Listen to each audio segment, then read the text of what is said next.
Salut tout le monde, ici Catherine Côté. Aujourd'hui, on va regarder ensemble 5 choses que vous devez savoir sur l'Église locale.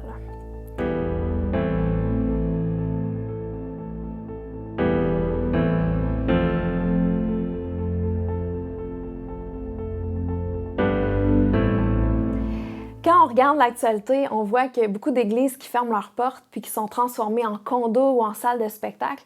Puis ça peut laisser penser que l'Église c'est une institution désuète, qui n'a plus vraiment sa place dans notre société. Mais l'Église, c'est bien plus qu'un bâtiment ou qu'une institution. C'est en fait un rassemblement de croyants qui partagent la même foi puis qui sont ensemble. Et dans ce sens-là, l'Église est bien vivante et florissante encore aujourd'hui. L'Église, c'est pas non plus une invention humaine, c'était le plan de Dieu depuis le début. Jésus a dit « Je construirai mon Église et les puissances du mal ne pourront rien contre elle » dans Matthieu 16, 18.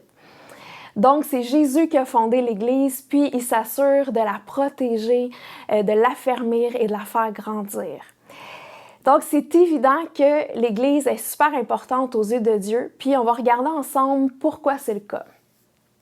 La première chose que vous devez savoir, c'est que l'Église, c'est une famille. L'Église, c'est une communauté, c'est comme une grande famille. C'est un rassemblement d'individus avec toutes sortes d'arrière-plans différents. Et peu importe leur âge, leur sexe, leur passé, leur nationalité, leur statut social, leur niveau d'éducation, les membres d'une même Église ont une chose en commun, puis c'est Jésus. Paul a dit dans la Bible, « Vous êtes tous un en Jésus-Christ ». Dans Galates 3, 28. Puis ce qu'il voulait dire par là, c'est que Jésus nous unit les uns les autres et sans faire de distinction entre les personnes. Puisqu'on est tous aussi des enfants de Dieu le Père, on est aussi des frères et sœurs. Donc l'amour du Père nous soude ensemble puis nous donne le sentiment d'appartenir à une vraie famille.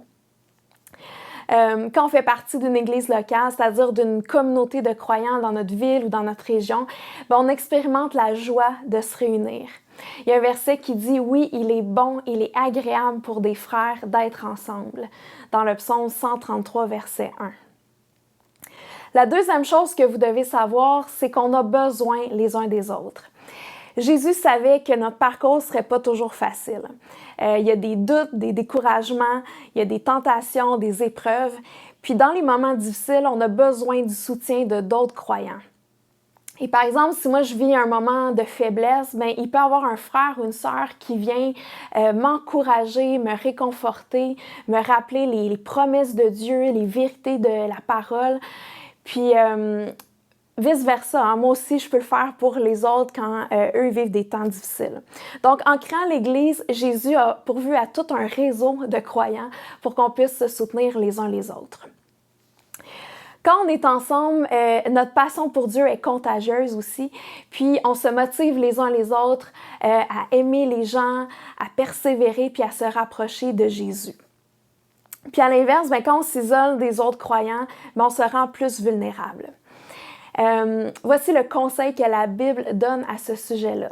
Ça dit « Prenons soin les uns les autres pour nous encourager à aimer et à faire le bien. N'abandonnons pas nos assemblées comme certains qui ont pris l'habitude de ne plus venir. Au contraire, aidons-nous davantage les uns les autres. » Ça, c'est dans Hébreux 10, 24-25. Donc, selon Dieu, participer à des rencontres d'église, ça devrait être une priorité dans notre emploi du temps. La troisième chose que vous devez savoir, c'est que l'Église est un corps. Dans la Bible, Paul a comparé l'Église à un corps avec plusieurs membres dont Jésus est la tête. Et voici ce qu'il dit à ce sujet-là. En effet, dans notre corps, il y a plusieurs parties et elles ne font pas toutes la même chose. De même, nous qui sommes plusieurs, nous formons tous ensemble un seul corps en étant unis au Christ. Et nous sommes aussi unis les uns aux autres, chacun à sa place, comme les parties d'un seul corps. Nous avons reçu de Dieu des dons et ils sont différents pour chacun de nous. Ça, c'est dans Romains 12, 4-6. Donc, Dieu nous a donné des dons, une personnalité, une expérience, une expertise, des talents différents. Puis, c'est ça qui fait qu'on se complète les uns les autres.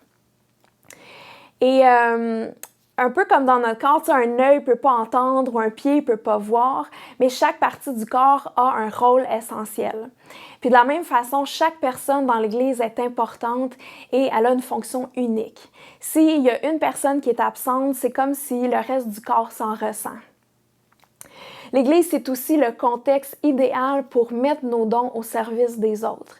C'est un endroit safe pour exercer nos dons, apprendre et grandir. Par exemple, moi, je suis vraiment reconnaissante qu'il y a une personne qui joue du drum puis qu'il y a une autre personne qui s'occupe de la comptabilité parce que c'est vraiment pas mes dons. Mais à l'inverse, je peux aussi, à mon tour, contribuer dans d'autres aspects là, de la vie d'Église. La quatrième chose que vous devez savoir, c'est que l'Église nous aide à grandir. Écoutez bien la description que la Bible fait de l'Église du premier siècle.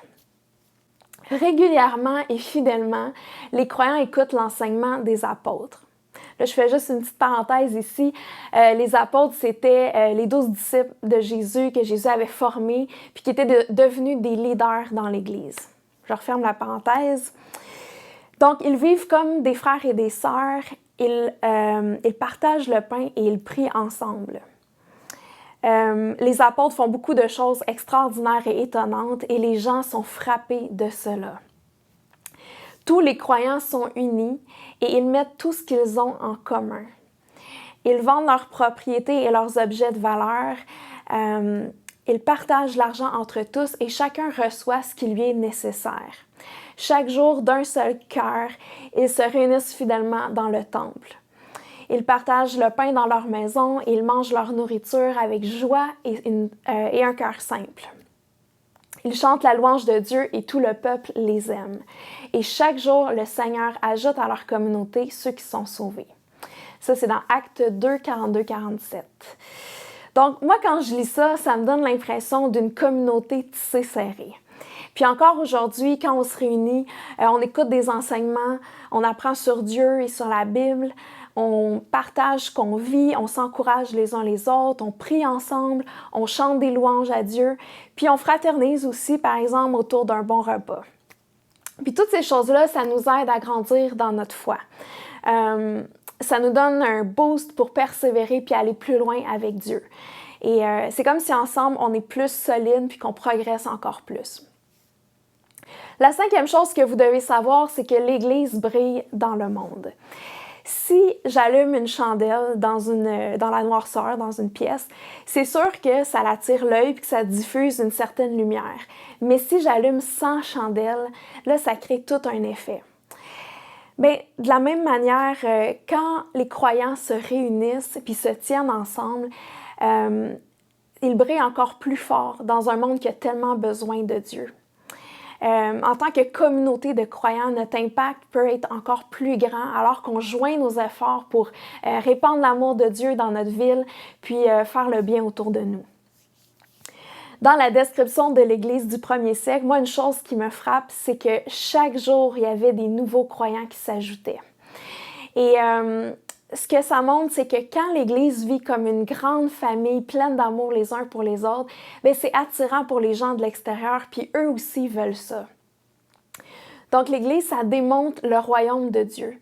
Ce que j'entends par là, c'est que ça montre ce que c'est une famille où Jésus règne avec son amour, sa paix, sa joie et sa justice.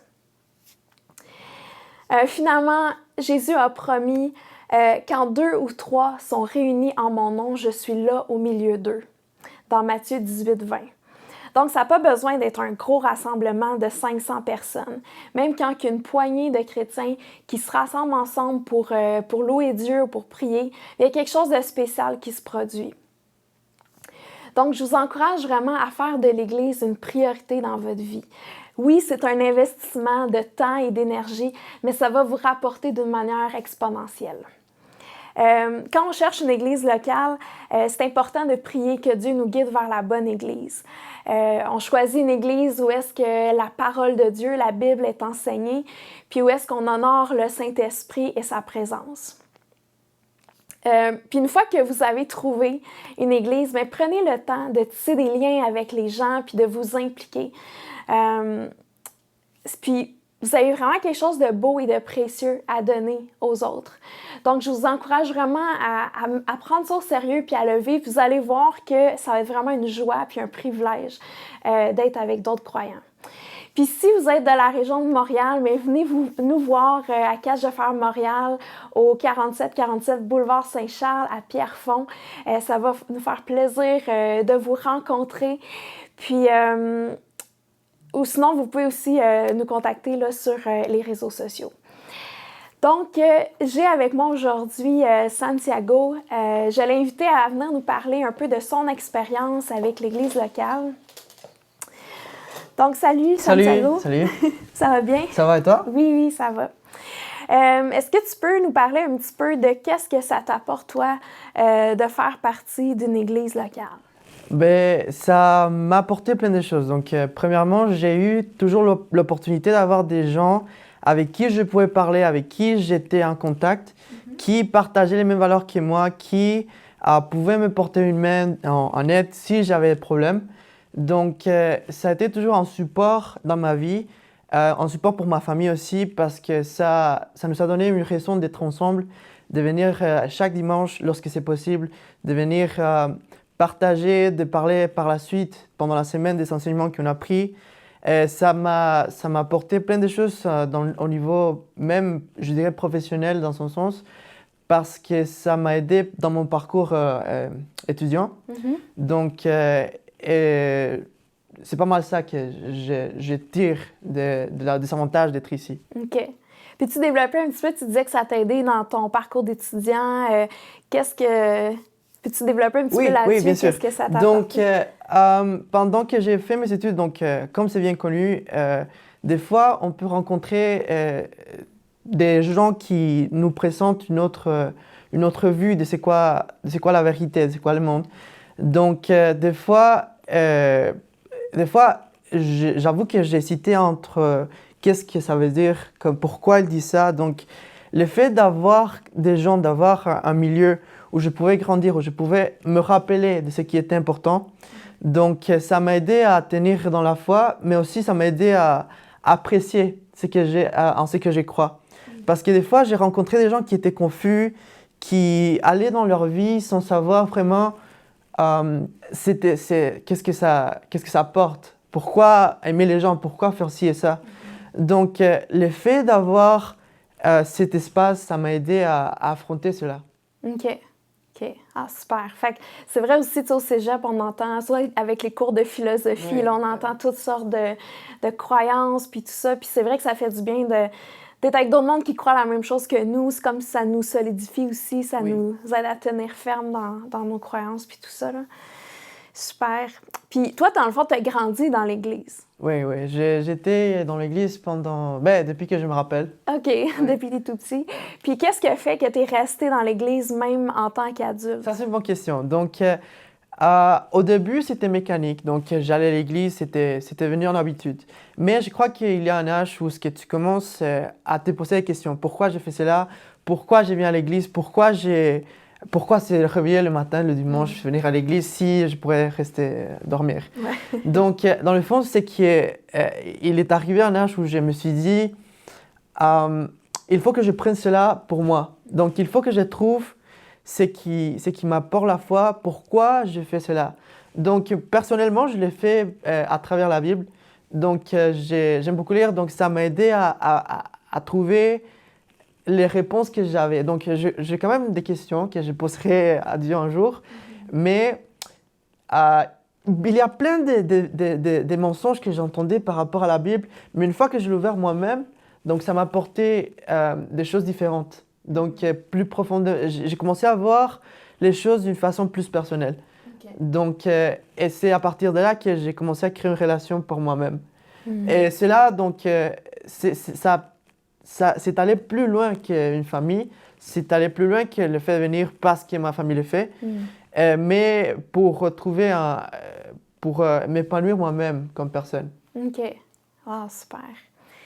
Puis, est-ce que tu aurais un conseil à donner aux gens qui font pas encore partie d'une église? Puis, Oui. Donc, la première chose, je dirais, c'est trouver une église qui comme tu disais tantôt, donc qui prêche la parole de Dieu, qui honore le Saint-Esprit, mais aussi, une fois que tu as trouvé cette église, donc c'est important essayer de faire des relations. Donc, habituellement, les gens de l'église vont quand même t'approcher, te dire comment ça, et spécialement ici, donc il a eu toujours un moment où ce qu'on dit, ceux qui veulent accepter Dieu, donc venez, approchez-vous. Donc, une fois que ça s'est fait, la deuxième fois que tu viens, la troisième, donc essaye de te faire des relations.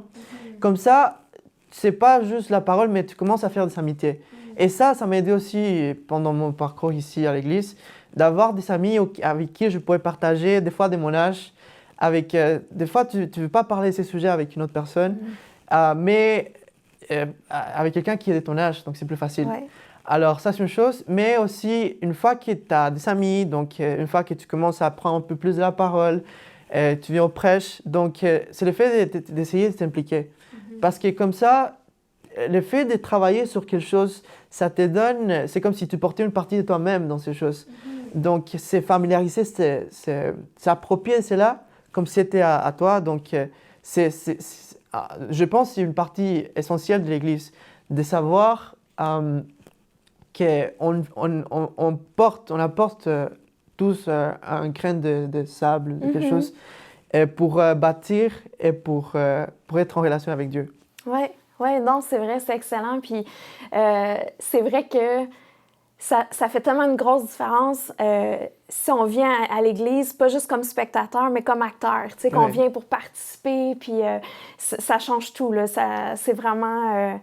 ben c'est ça, c'est une expérience complètement différente quand on s'implique puis qu'on crée des liens.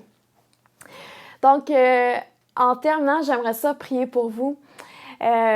Justement, que Dieu vous guide vers la bonne Église, puis qui vous aide à grandir à travers tout ça.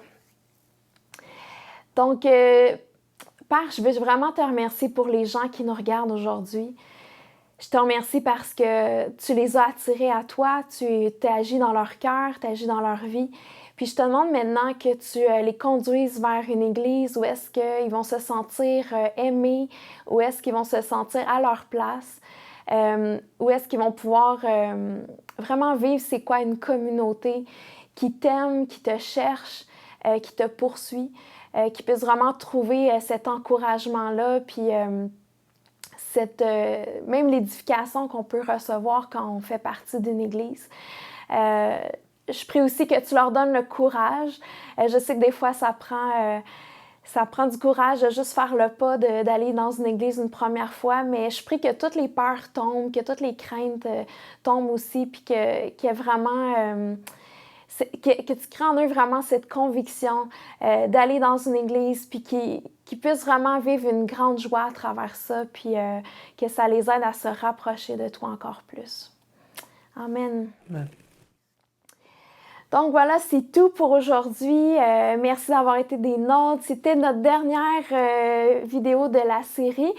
Si vous n'avez pas vu les autres, je vous encourage à aller les écouter. Sinon, vous pouvez aussi nous suivre sur les médias sociaux, puis de commenter. Ça nous fait toujours plaisir d'entendre de vous. À la prochaine!